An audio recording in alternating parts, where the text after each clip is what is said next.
I'm Roxie with Roxie's Broadway Breakdown. Welcome back to my channel, and today I am doing teen monologues for boys.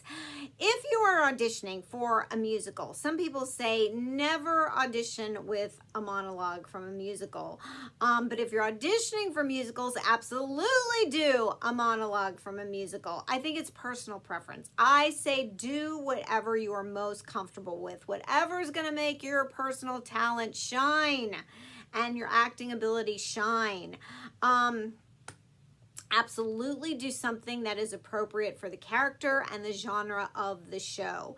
Personally, when I was acting and auditioning for musicals, I found that once they saw me sing and dance, they kind of knew what they were interested in.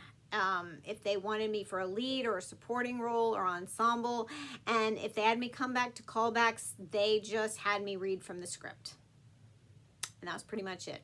I rarely got to do a monologue for a musical theater audition, but I always had them prepped. So let's get to some of these options that I have. All right. Starting with Footloose and the character Ren. If you're auditioning, or if you're familiar, I should say, with the original movie starring Kevin Bacon, this is the Kevin Bacon role. And Ren is pretty sharp-witted, he's funny, he's a rule breaker, and his monologue, there was a time for law, but not anymore. This is where he's telling the pastor, look, you know, we just want to dance. We just want to dance and have fun. We're kids. He's quoting some Bible passages to him, and he's like, you know, the Bible doesn't say you can't dance. In fact, the Bible encourages people to dance. So I think it's a pretty good monologue. From How to Succeed in Business Without Really Trying, Finch's monologue. You know, JB, I've always thought of you as a man of breadth and vision. JB is his nemesis. He doesn't like him, but in this particular monologue, he's taking up for him to the boss. And Finch is kind of a charismatic, outgoing character, very charming. So, you know, if you're looking for something like that.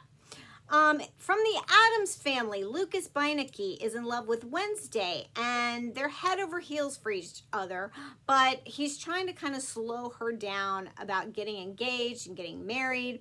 So his monologue, wait, we have to think about this for a minute. He's trying to kind of like, before we rush into marriage, we have a few things to think about. I would say these first three monologues, or maybe if you're more in the age bracket of 17, 18, 19, because they're more like high school kids, or a little, Finch is definitely older. He's out of college. All right, from Peter and the Starcatcher. Peter has a monologue. That you, Molly? Now, this is a prequel to Peter Pan, so, you know, Peter's, well, he never wants to grow up, so this is definitely a more youthful monologue. It's Peter. All right, from Little Shop of Horrors, Seymour. Seymour is that very uncomfortable with himself, kind of low self-esteem, nerdy little guy, and he's just in love with Audrey, and he's telling Audrey, I know you think Mushnick's hard on me, but he's telling Audrey, I really owe everything I have to Mr. Mushnick. So, Seymour, you know, he's an older, like, early 20s too, so probably maybe an older teen would be best for this monologue. And then from Shrek, Lord Farquaad's monologue, listen, Cookie, tell me where I can find the princess. He is torturing a gingerbread cookie to tell him where Fiona is.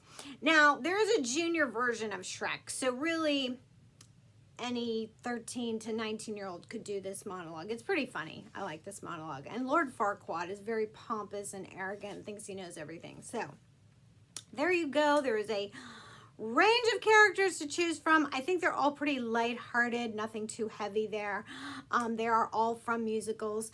There you go. I hope you like the selections. Don't forget to click and subscribe, and I'll see you in my next.